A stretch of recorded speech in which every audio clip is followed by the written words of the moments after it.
VIP Boxing's Bell to Bell podcast, episode 71. We're recording this on a bank holiday Monday after Easter.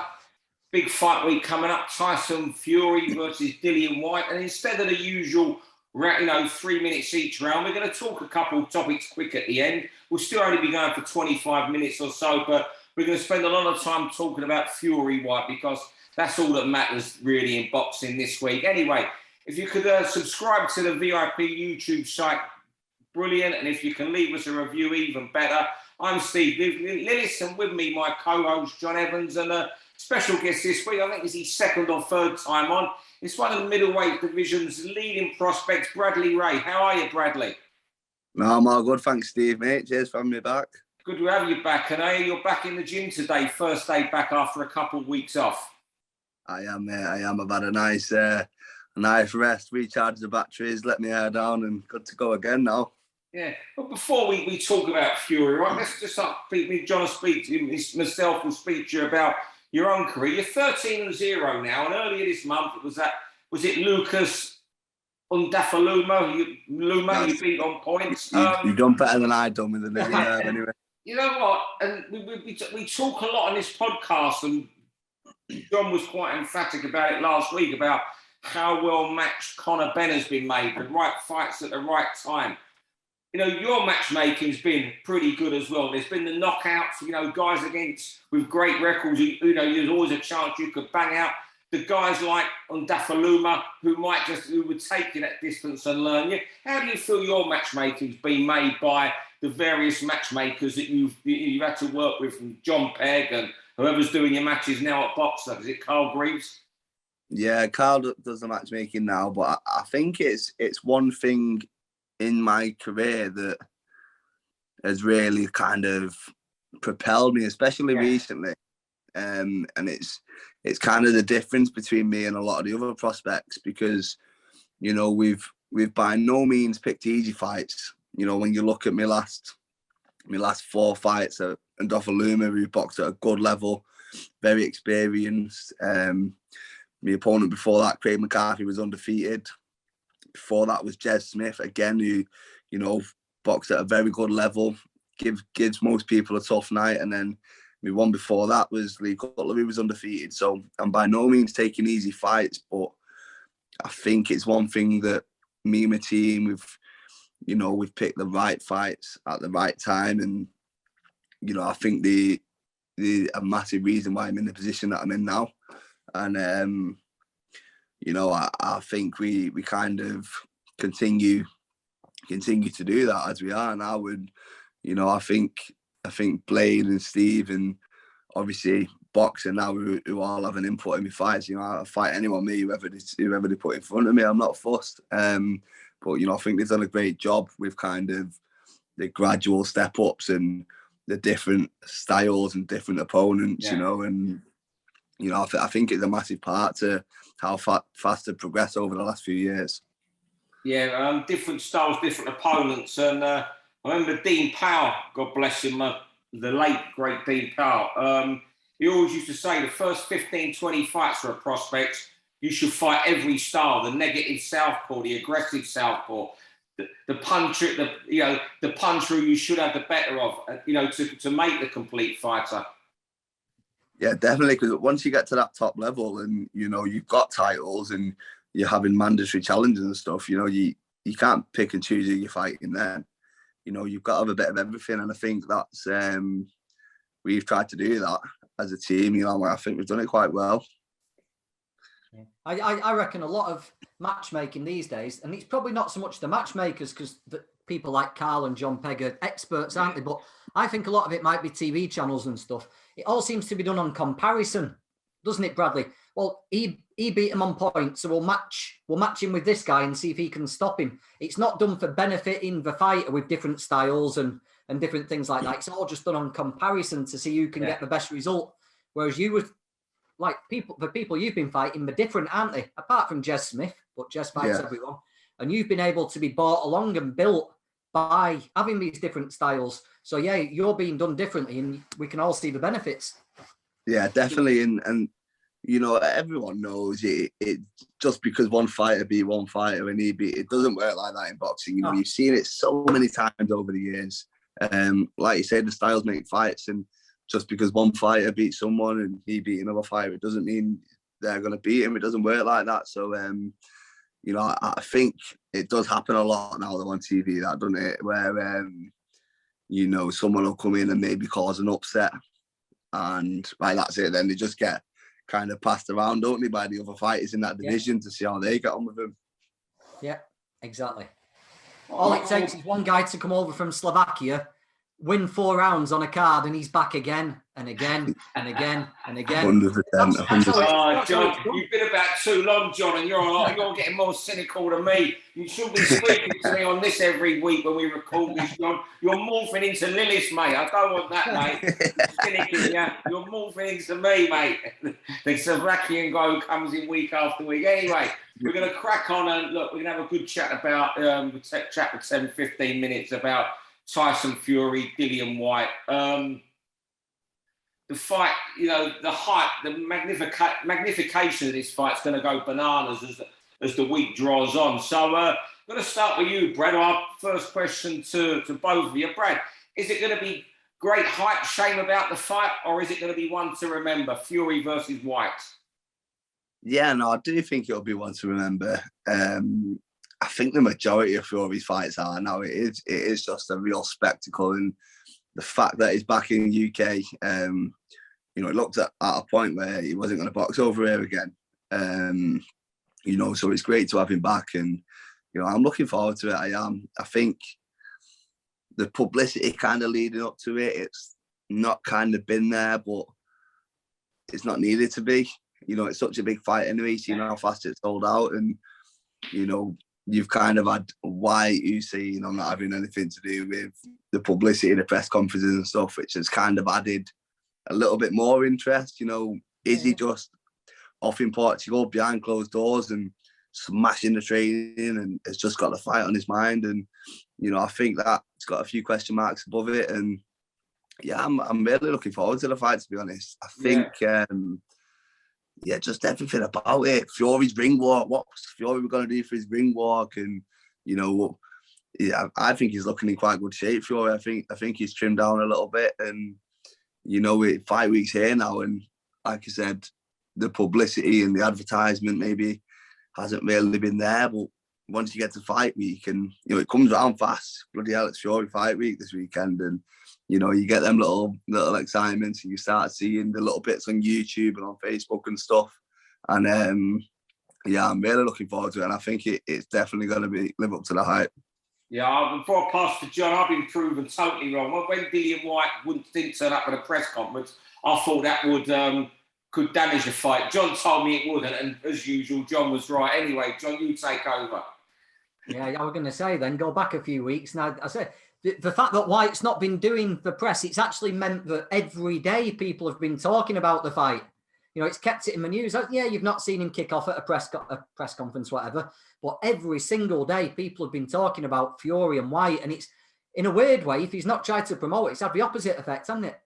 But I think it's going to be good, They're both too chaotic characters for it to be boring. If you watch any Dillian Whyte fight and any Fury fight, something happens. Fury could be coasting and get clipped and go down. Whyte can pull that left hook out of anywhere. Whyte's got balls of steel, and he's going to go from the first bell to the end. There's no lying down in Dillian Whyte, is there? Fury can be dragged into a brawl. I think the least likely thing here is a one-sided decision. I'm certain there's going to be a couple of moments of mayhem along the way here. I think everyone's going to pick Tyson, but I think there's going to be some... it could be an up and downer. Really? Yeah. I was looking at the various odds on the fight, and only one value bet jumped out at me, and it was Fury to get off the deck and win at 9-1.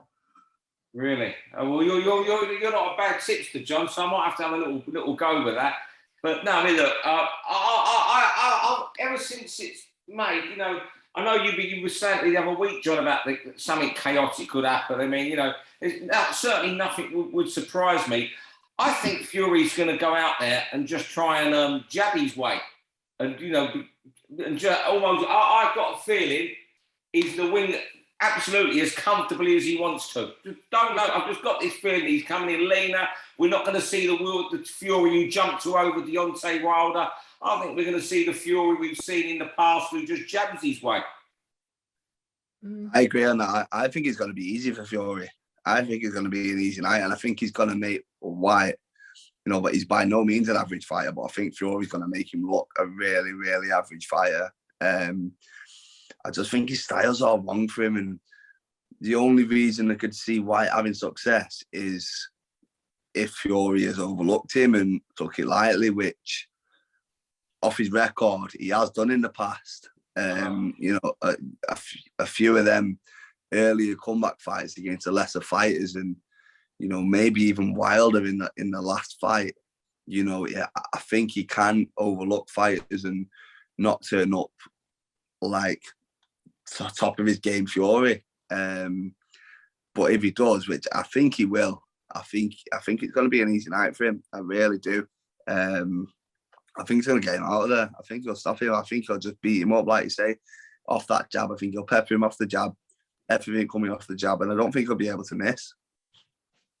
We'll see. If you just think about him getting on his toes and outboxing people, how many times he done it? Martin Rogan, he did it, didn't he? Where he just humiliated Martin Rogan. Chisora 2, he was brilliant and toyed with him. I mean, that's the fight I'm comparing it. I'm believing. Yeah. Chisora 2. That's a long time ago. Klitschko, it was nip and tuck. That was an upright boxing match with another boxer. He didn't dance it. It was nip and tuck. He tried Wilder the first time, but he got clipped bad twice and went down. He's not done it with Otto Wallin. He's not done it with Wilder the other 2 times. Tom Schwartz, you could say he maybe did it, but Tom Schwartz isn't in that class, and he got a cut. I just think Fury, his fights are made for drama. Something will happen, and Fury might be coasting. He might be 8 rounds up after 8. Something will happen. I'm sure of it. I might be proven completely wrong, but they're both just such chaotic characters. I don't think he'll necessarily kind of get on his toes and look for that 12-round shutout. I think he'll stand in front of him and pepper him, and I think he will. When Whyte takes that backward step, I think he'll put it on him, and I think that's when Fury's been at his best recently, especially since the move with Sugar Hill and Kronk, and when he's in that second Wilder fight, when he just he put it on him, and I think we've seen that side to him before, but just to not that extent. It was devastating, and I think he'll do that. I think he'll be wary. I don't think he'll take the risks, but I think he'll put them shots together and he'll push him back, and I can just see him beating him up. I really can.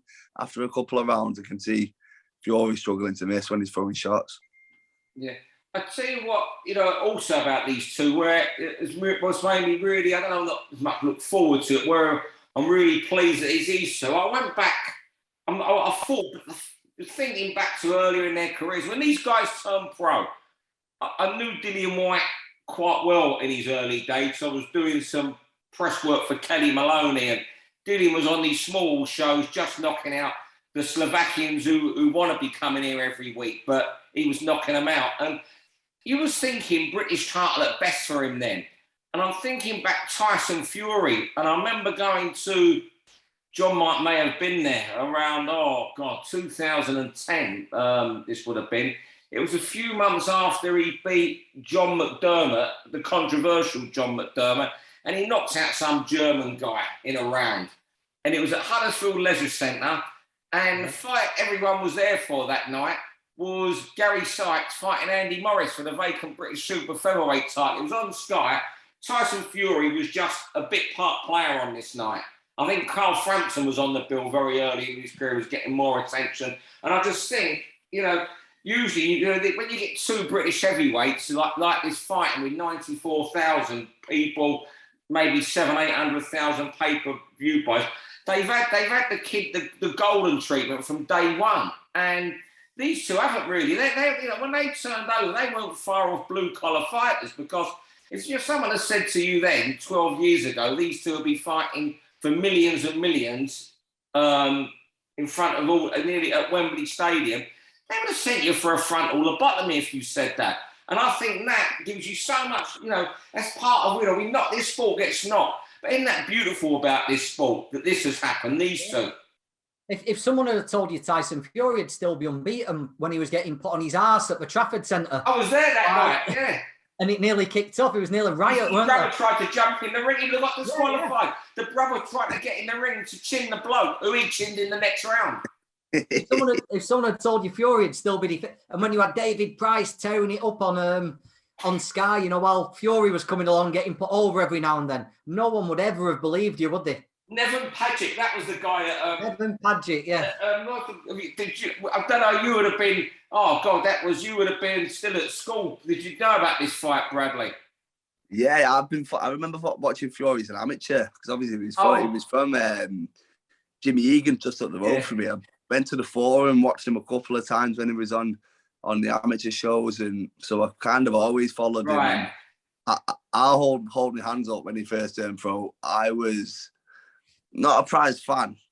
I wasn't favouring Price, but I thought he was the one who, if they were to box, really, he'd beat him and go on to do the bigger things. And I'm glad he proved me wrong. He's proved me wrong a few times, Tyson, but I really am glad he proved me wrong with this one. Yeah, but I was not in his corner, but I think I would have backed Price if they would have come up against each other. When the purse bids for the Price fight were going to happen, where it was Mick Hennessy versus Kelly Maloney, it would have been. I remember speaking to Maloney about half hour after Hennessy pulled Fury out the morning of the purse bids, and there was uproar. He's ducking him and all that. It's just nuts. And Dillian, likewise, absolutely fantastic that he's come from small hall shows to this. Oh, unbelievable, isn't it? Dillian's literally come from nothing, hasn't he? Yeah. Fury had the name, didn't he? His dads were involved in the sport and they were known around the gyms, and he was on the amateur circuit, Fury, but Whyte has come from the streets, hasn't he? Mate, he's a street kid, don't worry about that. Lots of people say they've had it tough, but Dillian has genuinely had it tough, hasn't he? And for him to come from nothing, and then the ban he picked up for, was it Jack 3D that he bought over the counter, within a year of him coming back from that ban, he was boxing on Hull Stadiums, wasn't he, down the card? Then Dave Allen at Leeds Arena. And to go from there to this, he's phenomenal, really. I tell you what, from them, I haven't spoken with him. I've seen him a couple of years ago and said hello, always remembers me, but I haven't got any sort of relation with him. But I knew him really well when he turned pro. But when I see him now in interviews, that's how he was. Yeah. When he turned pro. He is a guy not to be fucked with, I'm telling you. Don't matter. He could have 10 million in the bank and the reputation. If he thought you was fucking with him, he'd just give you a clump, whoever you are. That's what I like about him as well. Yeah. When he's done the face-offs with Chisora and he said, we'll go outside now. He's being deadly serious. He's not just saying it because the cameras are there. He's deadly, deadly serious. I like that about him. Yeah. I've said a few times, and it reminds me of those lunatic 80s heavyweights. Those 80 heavyweights. And Dillian had a fit bang in that scene. You could have matched him with any one of those. The build-up would have been incredible. The fight would have been great. And afterwards, he would have said something as well. John, if we start talking 80s heavyweights, we'll be here till next week with you. And me and Bradley can go off, sleep tonight, and we'll still be going on tomorrow morning. We talk 80s heavyweights. But, fellas, before we move on, we've been talking about this. We had a good discussion about it. We all mentioned, just to get a quick verdict on everybody, I'm going Fury points. Why? I'm going Fury mid to late stoppage. Right, I'm going Fury stoppage in 8, but with a couple of really rocky moments along the way. Brilliant. Well, thanks for your insight on that, fellas. We'll just have a chat for a few more minutes. You might have something you want to bring up. Well, something I'd want to get your opinion on again. I brought it up the other week. And Saturday night, I'm usually on a Saturday, I'm either at football or working at a Fight Zone show, and I'm catching up watching boxing on a Sunday morning. But this Saturday, I had nothing to do for the first time in ages on a Saturday, so I had the Zone on my iPad and BT on the TV, and I didn't watch the Sky one. I watched a couple of minutes of Royal and Charlton. And spoke about this the other week, and it was if ever it happened, it was Saturday, how absolutely fucking ridiculous it is to have all these cards on the same night. Now, you've got Jason Cunningham, who's a bit of a fairy tale story, beaten by Conlan a couple of years ago, has bounced back, now a European champion in the twilight of his career, nearing on at the same time in the European title fight. The very same seconds, you've got Conor Benn in the ring for a European title fight. It's happening on the other channel. You've got Ryland Charlton having World War III 3 times in a night. You know, it's just ridiculous. I just wonder if anything, do you think anything could be done to prevent this? I think it's a lot of it is the promoters and wanting to go up against each other and say, well, you had that show on this night and we had these many views more than you. And, you know, I think the only thing that can be done is if the promoters start working together, which is just never going to happen because, you know, it's such competition and everything is, you know, they're just trying to one-up each other. Like you say, you've had these 3 shows on this weekend. There was nothing on last weekend. It was an empty weekend, you know. But, yeah, I think it'll be very, very hard to kind of find a way around it unless by some miracle that the promoters start working together. It's bad, Bray, because look at, we were just talking about how well you've been brought on. You could be on at 8 o'clock on a Saturday night in Sky in a well-matched fight. You know, people are taking notice now. People are watching you and starting to get behind you. But the number of people watching it could be diluted so much because these fights on 3 other channels. People aren't watching you. They're watching the channel flicking or watching somebody else on another channel. And it's harming you. They all say, oh, boxing's great. There's so many shows. But for fighters like you who are putting the hard yards in, you want as many eyeballs on you as possible, don't you? And for just diluting the sport so much with all these competing cards. Yeah. The one I felt sorry for the other night, because he hasn't had a mention, was Jason Cunningham. All right. You know, he's becoming a fairy tale at this stage of his career. You know, his challenger for the European title wasn't up to much. I will have that. But he did what a good fighter does to bad challengers. Just bash him up for 6 rounds so the guy didn't want anymore. That's what good fighters do to these fighters. And no one's spoken about it. You know, I just feel it's a real shame. But I think you're right, Bradley. You know, until these promoters start working together, it don't matter how much people complain. It's not going to change. Yeah, I felt bad for Jason. I spoke to him a couple of weeks ago. He's excited about being the main attraction and the headline. They put Nathan Heaney on after him and probably not many people watched his actual fight. Yeah. A shame for Jason. Yeah, it was a shame. The Nathan Heaney fight was, well, you know, it is what it is with Nathan. Good luck to him. He sells tickets. But here's the man to ask. Well, did you see Nathan Heaney the other night? I've not seen the full fight yet. I've seen the knockdown. But yeah, I think I've made it clear I'd love that fight. But like you say, he's a big ticket seller, and you know they've clearly got a plan for him. And you know, I don't think it's his fault. I think it's the business side of boxing. Definitely. You don't blame him at all. Why would you want him to get beat when he's selling them type of tickets and he has the potential to sell this stadium out in Stoke? You know, why would you want him? You're gonna match him carefully and. You know, I don't think it's any fault of his own, and I think that was a big step up for him there on Saturday night. And like I said, I've not watched the fight. Heard he had a few rocky moments, but you know he got the win comfortably. So fair play to him. John, something you tweeted at the weekend. I'd like you to just a really good tweet, John, you made about how great the cruiserweight division's been. Yeah, Fred, Brad will like this, and it harks back to what we were saying at the start, doesn't it? You know, Billam Smith at weekend, I thought he was really good against Tommy McCarthy. Tommy's probably a bit more talented, but Chris looked more well-rounded, more solid, and did a bit of a job on him in the end, didn't he? But those cruiserweights, Chamberlain, Massey, Okoli did it, Billam Smith, Riakporhe, they've all fought each other. You know, all these other divisions, they seem to be being navigated through and looking for easy routes through to world class and all stuff like this. Those cruiserweights have mixed it up. They've not been shy about getting involved. And when we do get to European and world level, they'll be battle hardened. They'll be ready. They'll be used to hard fights. And they might just have a bit more success than the guys who've been navigated through. And I think Brad, like we were harking back to, he's benefiting from being well matched, and he won't be shy about mixing it with the other middleweights. I think it's proven it's the way to go. Yeah, them type of fights early on in your career, you know, win, lose or draw, they do you the world of good down the line.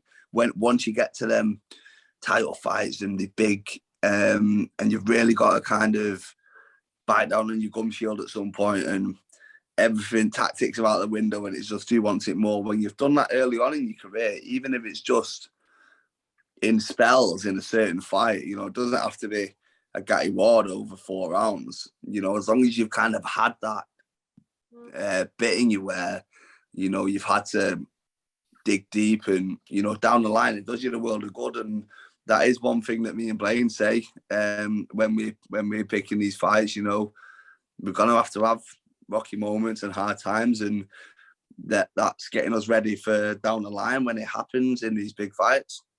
Yeah. So the cruiserweight division, I just think domestically, not domestic and at world level, are cruiserweights.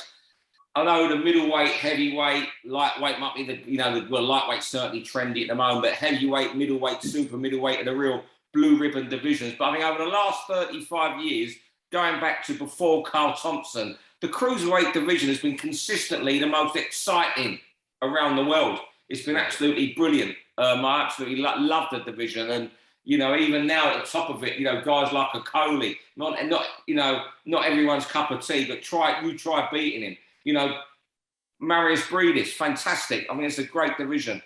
Yeah, I agree. Usyk came through as well, didn't he? And everyone has a go, don't they, at cruiserweight? Everyone always has a go. It's always good to watch. Before we go, was there anything you boys wanted to discuss this week? Because we've not done our usual bit of a 6 3-minute round structure. Anything on your chest, John, you want to get angry about, or you want to show a bit of... No, not get angry. Do you know who we need to give a shout? We need to give a shout to Luke Evans, VIP fight, who had his first fight on the what happened in that fight? I'm sorry, Drew. What was the... Well, I think Luke, again, Brad's the expert. He might know exactly how Luke felt. I think he came out looking like he had to impress and get involved. I said exactly the same in the gym this morning. I said exactly the same. He got put on his arse twice. Got up off the floor, ended up in a right fight, and it was a draw after 6 rounds. Was it the right result, the draw, or what? Or should it have gone the other way? Usually, the other guy had a point taken off for holding. Yeah, I think it was a fair draw with the point taken off. I think it was a fair result. Luke hurt him with a body shot, didn't he, Brad? And the guy held on for grim death. Yeah, no, he did. And, you know, he's a very, very talented lad, Luke.